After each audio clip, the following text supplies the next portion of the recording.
وہ بچے جو ہمارے چھوٹے بچے ہیں اور ابھی وہ بچے جو انشاءاللہ جن کو یہ جنم دیں گے، جو ہمارے پوٹینشل پیرنٹس ہیں، وہ بچیاں جو میٹرک ایف اے میں پڑھتی ہیں، ایف ایس سی میں پڑھتی ہیں، جو بچے، ان سب کو یہ بات بتانے کی ضرورت ہے کہ خدا کے لیے جو غلطی ہم نے کی ہے تم نے وہ غلطی نہیں کرنی. اپنے ویلیو سسٹم کو ٹھیک کرنا ہے. میں نے سر ایک سٹڈی کی، ابھی وہ جاری ہے، تقریباً 1800 بچوں سے میں نے پوچھا تم کس جیسا بننا چاہتے ہو، اور یہ 8 سال سے کم عمر کے بچے کے. آپ یقین کریں بچوں نے جو کہا وہ یہ کہا میں میسی کی طرح بننا چاہتا ہوں جو فٹ بالر ہے. کسی نے کہا میں عاطف اسلم کی طرح بننا چاہتا ہوں. کسی نے انڈیا کے اداروں کا نام لیا. کسی نے نہیں کہا میں ابو بکر کی طرح بننا چاہتا ہوں. کسی نے نہیں کہا میں حضرت علی کی طرح بننا چاہتا ہوں. کسی نے نہیں کہا میں قائد اعظم کی طرح بننا چاہتا ہوں. کسی نے نہیں کہا میں عبدالستار ایدھی کی طرح بننا چاہتا ہوں. ایک بچی نے صرف کہا کہ میں حضرت فاطمہ کی طرح. میں نے اپنے یوٹیوب چینل پہ اس کا بچی کا انٹرویو لایا.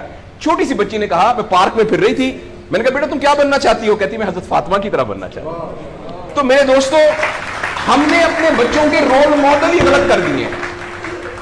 ہم نے اس لیے مجھے اور آپ کو بہت سیریسلی اس بات پر غور کرنا ہے. میں آپ سے عرض کروں، ساؤتھ افریقہ میں تتلیاں ختم ہو رہی ہیں، لہٰذا تتلیوں کی نسل کو بچانا بڑا ضروری ہے. اچھا، پانڈا ختم ہو رہا ہے، پانڈا کو بچانا بہت ضروری ہے. انسان پانڈا اور تتلیاں نہیں ہیں. انسان ختم نہیں ہو رہا ہے، انسان کا بچانا کوئی اتنا ضروری نہیں ہے، وہ پانڈا نہیں ہے.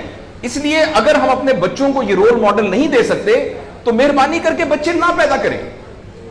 لیکن اگر ہم نے اپنی اولاد پیدا کرنی ہے تو وہ اولاد وہ پیدا کرنی پڑے گی اور اس کی وہ تربیت کرنی پڑے گی جن کا رول ماڈل وہ ہو جو حضرت عمر تھے، جو حضرت ابو بکر تھے، جو حضرت علی تھے، جو فاطمہ تھی، جو زینب تھی، جو خدیجہ تھی رضوان رضی اللہ عنہا.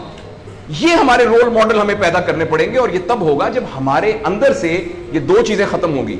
نمبر ایک، ہم پیسے کی بنیاد پر اپنے آپ کو بڑا نہ سمجھیں، اور دوسرا یہ کہ ہم فرد کو فرد کے لیے تیار نہ کریں، فرد کو معاشرے کے لیے تیار کریں. میرا بیٹا تو 1100 میں سے 1100 نمبر لے کے ڈاکٹر بن کے ایک جگہ پر اسسٹنٹ پروفیسر لگا ہوا ہے، معاشرے کو کیا فائدہ ہوا ہے؟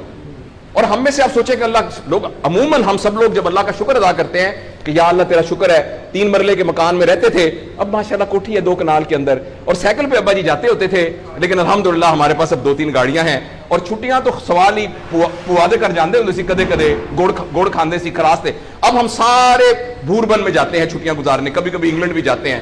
اللہ کا ہمارے اوپر بڑا کرم ہو گیا. اس غلط فہمی سے ہم اپنے آپ کو نکالیں. اللہ کا کرم یہ ہے کہ میری وجہ سے، جیسے انہوں نے ویڈیو دکھائی ہے کہ ہمارے یہاں کوئی بلڈ کا کچھ نہیں ہوتا تھا، شکر ہے میری وجہ سے یہ بلڈ والا کام شروع ہو گیا. میں ڈاکٹر ہوں، یہ والی سروس یہاں موجود نہیں تھی، اللہ کا شکر ہے کہ یہ والی سروس اب یہاں موجود ہو گئی ہے. اللہ کا شکر ہے یہ ہو رہا ہے. سروس